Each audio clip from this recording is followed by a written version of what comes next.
So how exactly did Puka Nacua become a Ram? Well, if you're a Chargers fan, brace yourself. You're not going to like what you hear. The struggling Lakers will be without Gabe Vincent for another 2 months, and we're going to consider who may be USC's most important high school recruit. Good morning. I'm James. This is your daily dose of sports and snark for the greatest sports city in the world, Los Angeles. This is the faithful Angelenos morning report, and it is super early in the morning on December 26, 2023. I just got off work, and it's one of the reasons why you might hear a little less volume in the voice. It is what it is. Don't want to wake the neighbors. We added a new subscriber to the Angeleno Familia. Thank you for getting in on the ground floor, and if you like being in the know about LA sports, then clickety-clack the like button. Clickety-clack the subscribe button. There's a notification bell. Hit that. It'll let you know we drop new content. Sharing is caring. Let people know we exist. And by all means, comment, because you know I look forward to hearing from you. Now, before we go through the news and notes, a look at the scoreboard. There are a few things in life I hate more than losing to the Boston Celtics.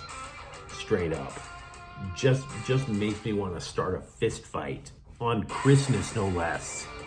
But that's exactly what happened. Despite the fact that Anthony Davis scored 40 points, Boston leads SoCal with a 126-115 victory. The Lakers, they just keep hovering around that 500 mark, whether we like it or not. Meanwhile, today, Charlotte is in town. They're going to play the Clippers at Crypto.com. That game's at 7:30. But let's get to the news. Many surprising things about the Rams this year. Let's be real. One of the most surprising things, their offense is top 5 in the entire league. And we can thank the Chargers for that, in part. In part. The Athletic uncovered this really awkward timeline. And briefly, it goes like this. Back in March of 2022, the Rams needed to make space in the salary cap. They cut Sebastian Joseph Day, a run-stuffing defensive tackle. And the Chargers signed him, because they absolutely needed somebody who could stop the run. Now, when you make a signing in the NFL in free agency, the league could reward you with an additional draft pick. And that's exactly what they gave the Rams, a compensatory 5th-round draft pick. Guess who the Rams took? Have you heard of Puka Nacua? Meanwhile, the Chargers still couldn't stop the run for the next 2 years, which led to Brandon Staley losing his job. And oh, by the way, the Chargers wound up taking a draft, using their 1st-round draft pick this year to get what they thought was a can't-miss wide receiver in Quentin Johnston. And instead of can't miss, he's been more like can't catch. And I hate to say it, because I'm not going to sit there and call the young man a bust. He could certainly clear that problem up. But Puka Nacua is having a historic rookie year. So, yeah, if I'm part of the Chargers, if I am one of the remnants of the Chargers front office, if I still have a job there after the house cleaning that was done about a week or so ago, I'm looking over across at SoFi Stadium over to the Rams receiving room, and I am kicking myself. They had a chance repeatedly at Puka Nacua. Totally screwed that one down.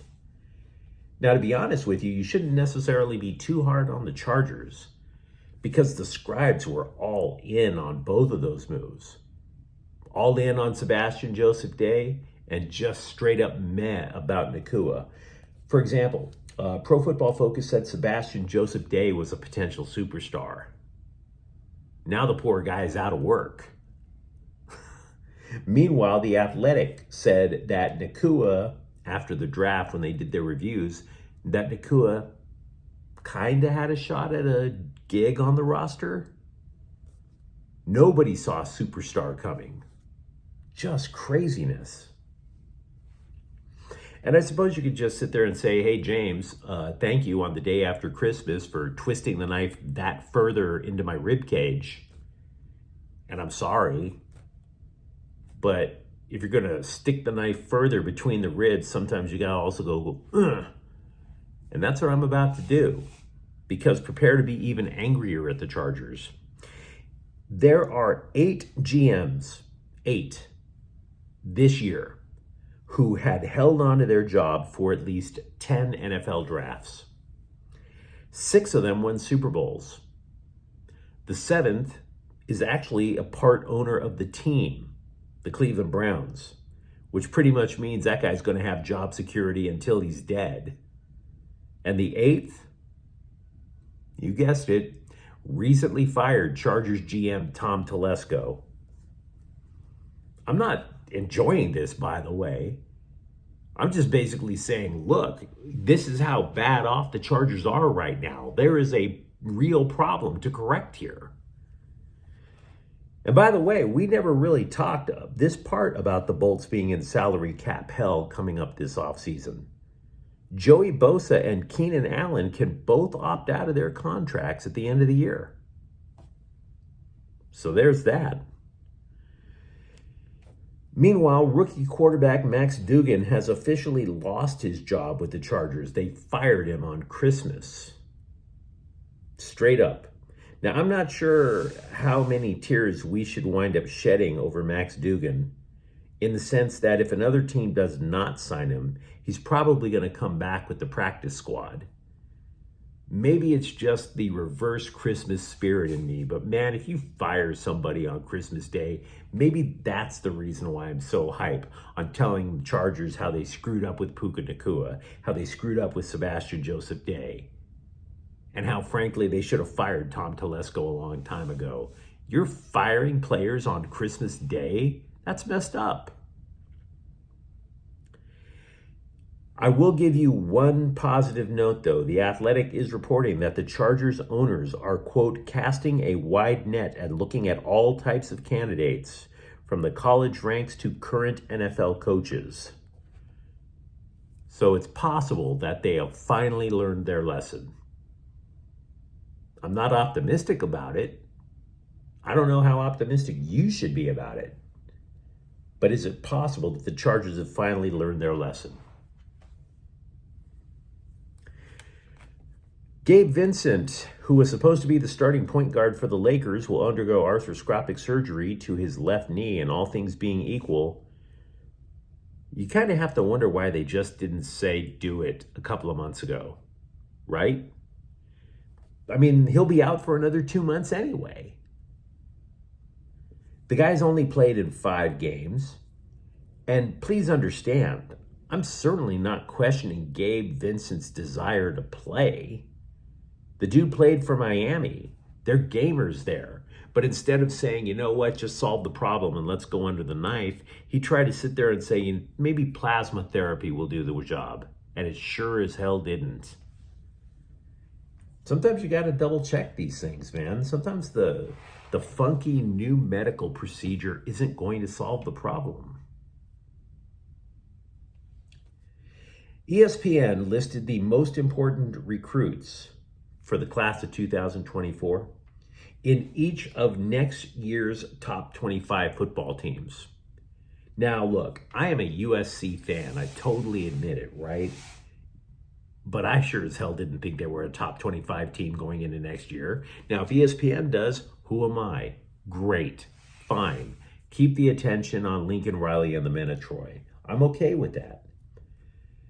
But they believe that the Trojans' most important incoming freshman is cornerback Marcellus Williams, who is the 9th best cornerback in the class.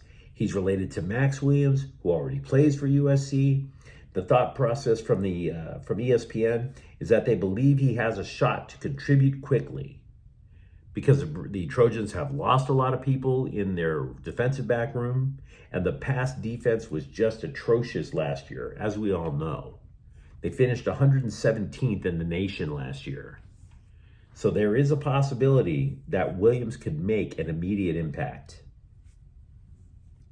Very strange note involving a soon-to-be former USC player. The Chicago Bears have a 95.7% chance of getting the top draft pick. So 2 nights ago, some random joker on X goes on and he posts that the Bears should draft Caleb Williams. Totally shouldn't. Now, you might be saying, so what? All kinds of randos post on X, post on Facebook. You shouldn't take it seriously. It's just a rando, right?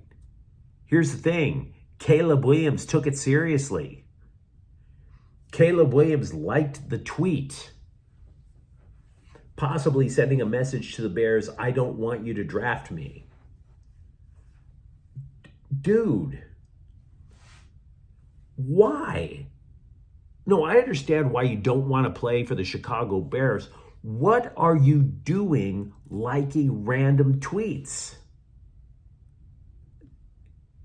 A lot of people tweet me. I don't have to respond to everything, and neither do you. You're a Heisman Trophy winner. You're possibly going to be the #1 pick in the draft. You're about to get generational wealth. And you're just picking random jokers and commenting or liking their tweets? We all like you down here. We all like you down in SoCal. So I say this as a sign of tough love. If anybody can get this part to Caleb Williams, dude, you have got to grow up. It is going to harm you in the NFL if you are just going after randos on Twitter. Who the hell does that? How many hate tweets does Travis Kelce get because he's dating that blonde stick figure? And we get force-fed that every football game. Travis Kelce don't give a damn. He probably wishes he was with a prettier girl than the one he's with that we keep seeing on TV. But that's the price he paid. Former ESPN gossiper and noted chipmunk head Mark Stein is reporting that Miami and Milwaukee have a, quote, healthy level of admiration for Clippers forward PJ Tucker. So what the hell does that mean? I mean, what is a healthy level of admiration? What qualifies as that? Is it like a healthy level of admiration for a well-placed sacrifice bunt? Is it like a healthy dose of admiration for my wife when she's running around the house naked? There's a big difference in healthy doses of admiration there, guys. Basically, what Stein is trying to say is he's trying to use this really awkward way of saying maybe Miami or Milwaukee will try to open trade talks with PJ Tucker to try to get PJ Tucker. But a healthy dose of admiration. Just say they're going to open trade talks, dude. If you truly have a source that'll say that. Because this way we don't know if they're going to open trade talks. Because let's be real, there's really not much of a trade market out there for 38-year-old power forwards who haven't played since November 27th. So what is it? Are we talking trade or not? This is one of the reasons why I keep telling you guys that you cannot trust the scribes. The Athletic is suggesting that the Rams have a 68.4% chance of making the playoffs. And by the way, I will tell you something that's interesting, although they didn't put a number down for the New York Giants. But the Rams play the Giants on Sunday in New York. And even though the Giants are under 500, they have not been mathematically eliminated from the playoffs yet. They have something to fight for, just as much as the Rams. Also, Rams kicker Lucas Havrisik is pretty much what keeps people from saying that the Rams are firing on all cylinders.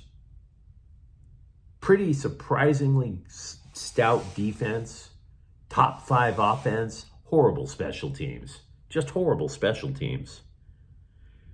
Havrisik, by the way, has played a key role in the screw-ups on the special teams. He's been with the team for 8 games. He has missed field goals in 5 of those 8 games.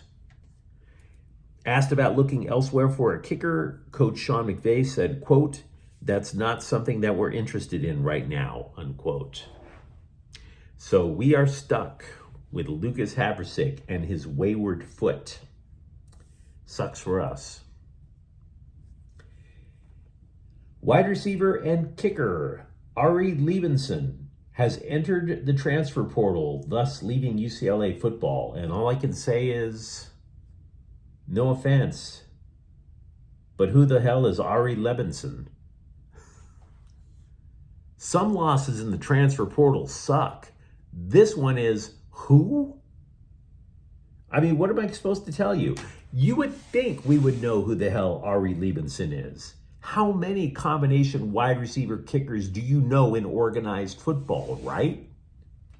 I mean, seriously, that's like sitting there at home trying to hire a guy who can fix your plumbing and make the best bowl of spaghetti you ever had. They're two entirely different things. You don't combine that, right? Oh, I'm a wide receiver and I'm a kicker. I do oil changes and run a falafel hut. What does that do? But you let me know what you think in the comments thread, because frankly, it's so early in the morning, I'm hallucinating. Let me know what you think about the mess, the unkempt pile of yarn that the Chargers front office is now in, or now looks like. Tell me what you think the Lakers could do without Gabe Vincent for a good 4 months. 2 before and 2 more coming up. And if you enjoyed the content, don't forget to subscribe to Faithful Angelenos. We're talking LA sports every single day, even the holidays. Thank you for watching. I'm James. We'll be back tomorrow. Faithful Angelenos is a Gian Cortel Queso production. Take care.